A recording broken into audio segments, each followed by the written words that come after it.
WTF, me between everyone and beer. Um, my name is Pankaj Gupta. I'm here to talk about who to follow,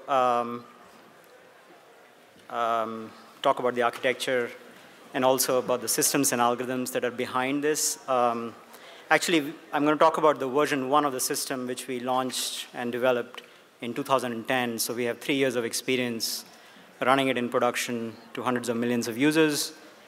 We've recently evolved this to version 2, but I won't have time to talk.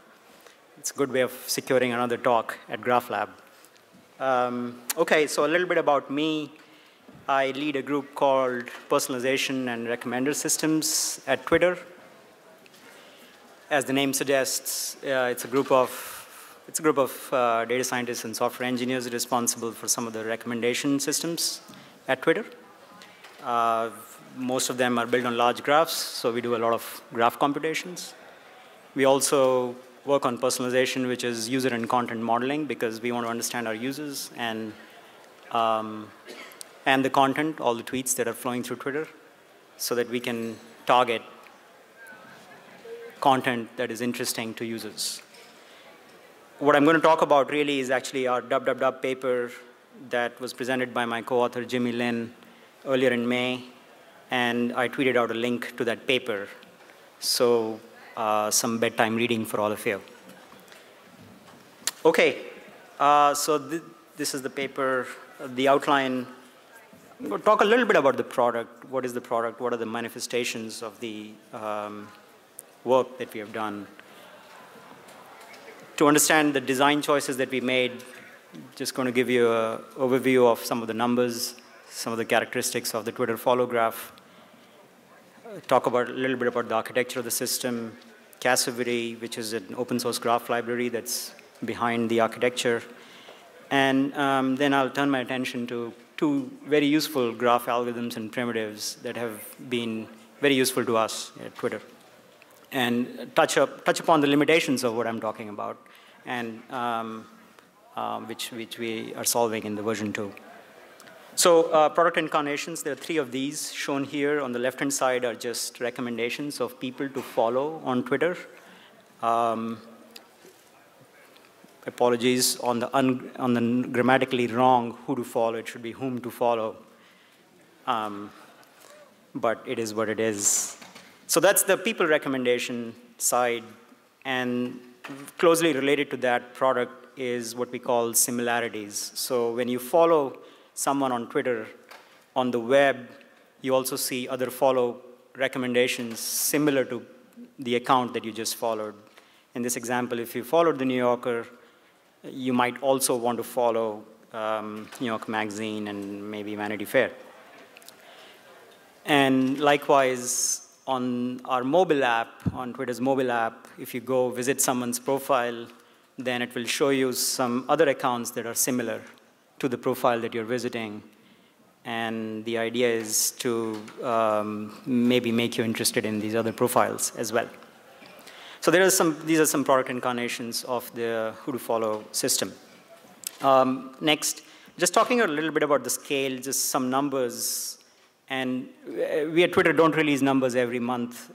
So there are discrete points of time that we release numbers. And the numbers that we released earlier this year were that we have more than 200 million active users sending 400 million tweets a day in many languages and many visitors to twitter.com, and a whole lot of data. For the follow graph, the numbers that we released, I talked about this in August 2012.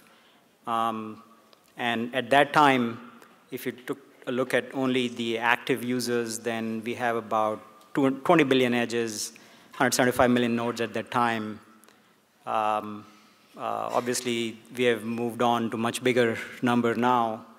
40% of those are bidirectional. So by that, what I mean is they are reciprocated. As you know, Twitter is a directed graph. You can follow someone without them wanting to follow you back. And we do have power laws for both in and out degree. At the time, there were more than 1,000 Twitter millionaires in terms of number of followers being more than 1 million. And in fact, more than 25 users with more than 10 million followers. I don't know who the highest is, maybe Lady Gaga with 40 million right now, something like that. And also another interesting thing is that people like to curate their timeline, so they like to unfollow people as well. In fact, we see 40% as many unfollows as follows daily. To kind of drive home the point of the skew in the distribution, I want to show you the second-degree neighborhood, which is just really the square of the adjacency matrix of the graph, right? So what you're really doing is you're counting all the two paths. And what this is showing is the straight line is just k square for k being your outbound degree. And then what we are counting is number of neighbors in the second degree. So your followings of followings, people who you follow and whom they follow. And there are 10 that we found when we ran this last year who have more than 1 billion in the second degree, and there are more than 40,000 with more than 100 million. So there's a large skew, which makes any design of our system, a graph system, quite interesting on the Twitter follow graph. Okay, so let me switch gears to the systems that power the who to follow recommendation service. Just to start with, as you probably know by now, that it's a good idea to split responsibilities between an OLTP type system, which is a database, and an OLAP type system, which is doing graph computations. And that split is also true in our case. The database part is a system called FlockDB. It's an open source project that you can find on GitHub. It keeps the ground truth of graph edges. So if you follow someone, that action is recorded in FlockDB database. It offers a CRUD API, create, update, delete, and simple get queries. And then read-only copies of FlockDB are made for graph analysis and graph computation. Now, those read-only copies are then analyzed to do these complex graph computations. So this is the architecture. I talked on the left-hand side is the FlockDB. Any actions related to the follow action are kept in FlockDB.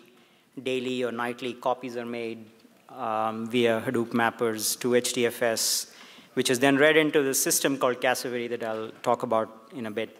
Cassivary computes these recommendations and similarities and stores them in a database.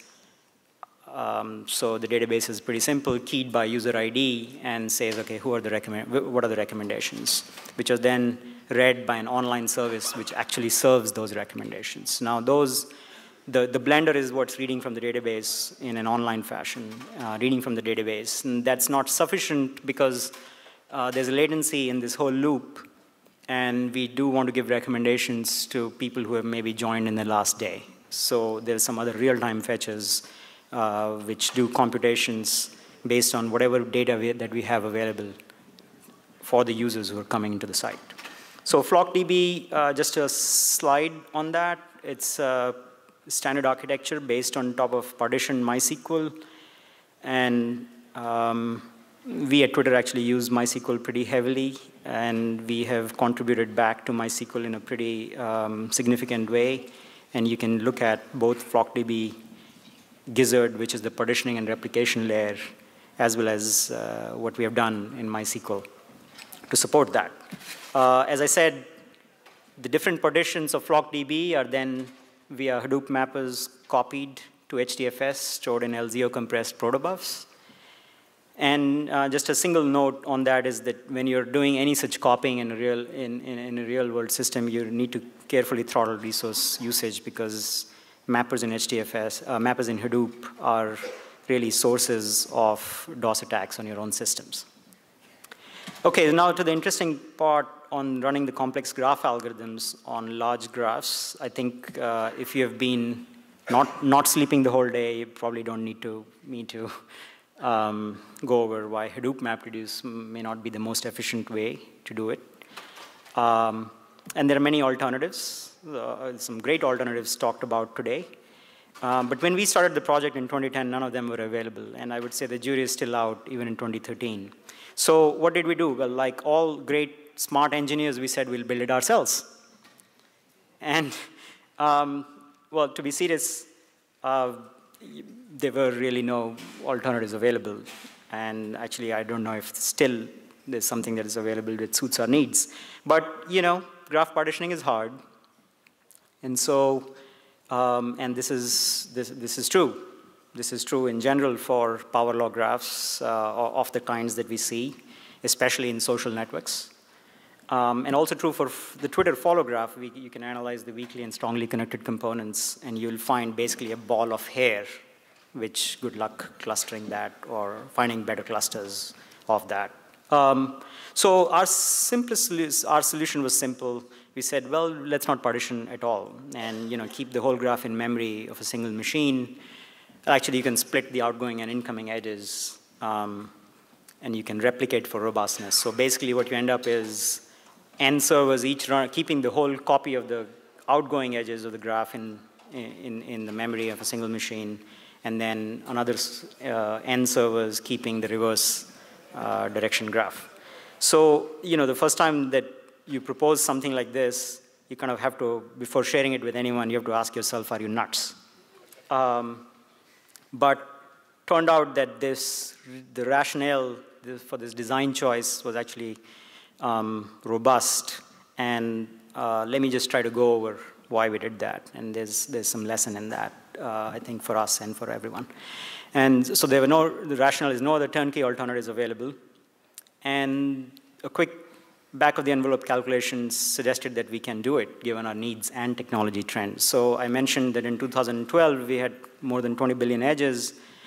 And conceivably, if you stored just an int per edge, int suffices for up to 2 billion nodes, then you can store in about 80 gigabytes of RAM, which if you have a CPU, motherboard with 12 slots and each is 8 gigabytes DIMM is plenty sufficient. This is 2012. We're not even talking 2010. And Moore's law helps you out there. And even today, actually, even the commodity servers have 18 slots, and they can be populated with 16 gigabyte DIMMs because things have just moved on. And so if your graph fits within 288 gigabytes of memory, then why bother doing something else? RAM costs have fallen more than 2x year on year, even faster than Moore's law in the last 2 to 3 years. So what you end up today, depending on your vendors and so on, is $5 to $10 a gigabyte. So a machine with, let's say, 200 gigabytes of memory is just costing you, between $1,000 to $2,000 for just the memory portion. Okay, so third, obviously we did our projections, and it gave us a runway for 2 to 3 years, and which was extremely crucial to building out a product to market. But what it really allowed us to do is to run complex algorithms without worrying about partitioning, without worrying about distributing, because graph partitioning is hard. So we did that. We brought the product to market quickly, and we earned real-world experience with the product and algorithms, and it has proven extremely successful inside Twitter. So let me talk a little bit about Cassivary, which is a big graph processing library. Assumes this model that I just talked about, where the whole graph is unpartitioned. It was open sourced March 2012. It's server written in Scala, so it runs on JVM. Probably we run huge JVMs, that kind of size, 100 gig type max JVM size. But it really frees us from thinking of anything else but graph algorithms and how it would work in the context of the product. It co-locates code with data, and we did something interesting. Since it loads the graph into memory, it takes some time. So what we did was you can write arbitrary code and then upload it as a jar. And the existing Cassivary server will dynamically load it. So you don't have to restart the server if your code changes. There's no compression right now, which allows us to do random walks, which I'll talk about when I come to algorithms, and which was big for us. And it contains some graph traversal and analysis algorithms. And really, there's not that many tricks. You just have to use as few objects as possible. That is, you use native arrays, and you try to share big arrays via indices into array, and so on. So let me turn now to two different algorithms. So You've probably seen some of them. You've seen personalized PageRank today. Global PageRank is not that interesting to us for our use cases, but personalized PageRank is quite useful. What this is really saying is global PageRank measures the importance of the nodes of the graph as a whole, measured from the view of the entirety of the graph, and personalized PageRank is really just looking at each single node separately and saying, okay, who's important to me, who's important to you, and so on. It's well known that one application of personalized PageRank is query-dependent search results ranking. So if there's a search query and there are results, and then you want to personalize it to the user who's doing the search, then you can take the user's personalized PageRank vector and personalize those results based on that. What we also do is that we have a construct that we call the circle of trust of every user, which I'll explain in a second. But essentially, it's the top K nodes with the highest personalized PageRank values for a node. And this is an extremely useful construct for us because we have a graph with a large skew in degree. There's no limit to the max. But we can say, okay, run personalized PageRank on every node in the graph and take the top K values. And it will probably most likely be some subset of your direct neighbors, first degree, as well as maybe some second degree, maybe even further, depending on the structure of the graph. But it is max K nodes, and K you can design, you can choose based on your trade-offs. And you can personalize it to any given set of nodes. Personalized PageRank is linear. And you can go up to any maximum distance from node. So we use that in autocomplete today in Twitter. And the way to use that in autocomplete is that when you type something on the Twitter app in mobile, what it has done is it has cached your circle of trust. And then it is personalizing those users who are in your circle of trust. So you get a very fast experience. I talked about personalized search and also, of course, recommendations. The next algorithm that we have found really, really useful and we apply it all over the place is called SALSA, which was published by Lempel and Moran in the context of, again, ranking of search results. It's called Stochastic Approach for Link Structure Analysis. It's a variation of the popular HITS algorithm, which was proposed for better ranking of web search results by Kleinberg in '98. And we run a modification of SALSA, and we view it as a recommendation algorithm. And the idea is the following. We construct a bipartite graph from users to users, and if we are computing recommendations for a user U, then we populate the left-hand side of the bipartite graph with the circle of trust for user U. We look at all the edges that left-hand side is now the left-hand side has, and then we do SALSA iterations on that. This is our best performing unsupervised algorithm compared to some of the other well-known friends of friends and their variation types algorithms. So okay, I'm running out of time. So what next? Well, as I mentioned, this was version 1 of the architecture. We realized that single memory architecture has its eventual limits. You cannot rely on it forever.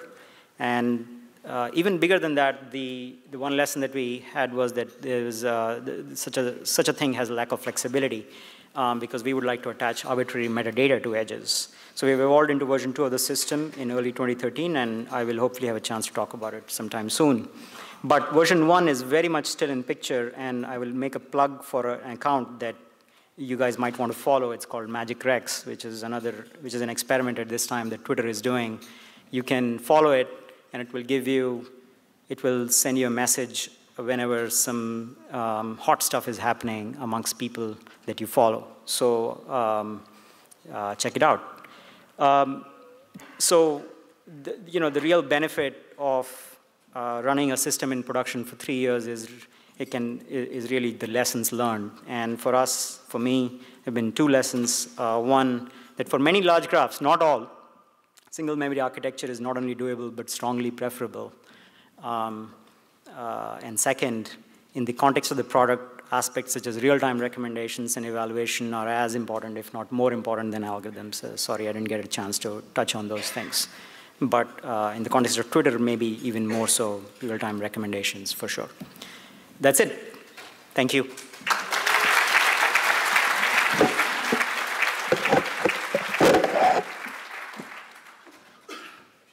We got time for a question. question or two for Pankaj?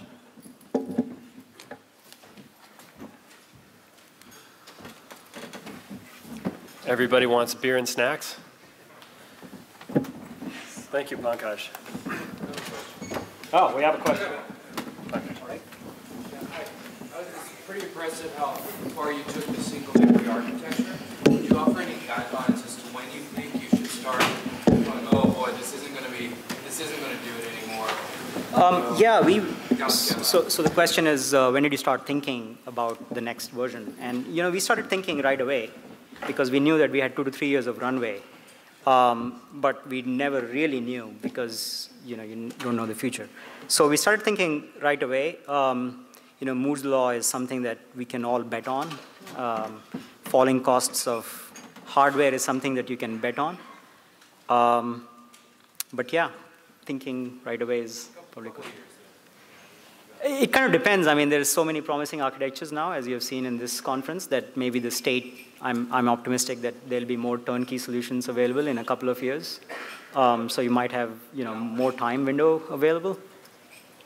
That's very quick follow-up. How many nodes and edges per gigabyte? Let's say I want to provision. Oh yeah. So if you take the simplest adjacency list representation, where for every node you're keeping just a list of edges, and for a moment imagine that you have less than 2 billion nodes, then each node is 4 bytes, so each edge is 4 bytes. And when you're storing such a graph, it's really the edges that contribute to the size rather than the nodes. So 4 bytes per edge, maybe 4.5 if you count some more overhead and so on. That's the yeah. Thank you. Thank you.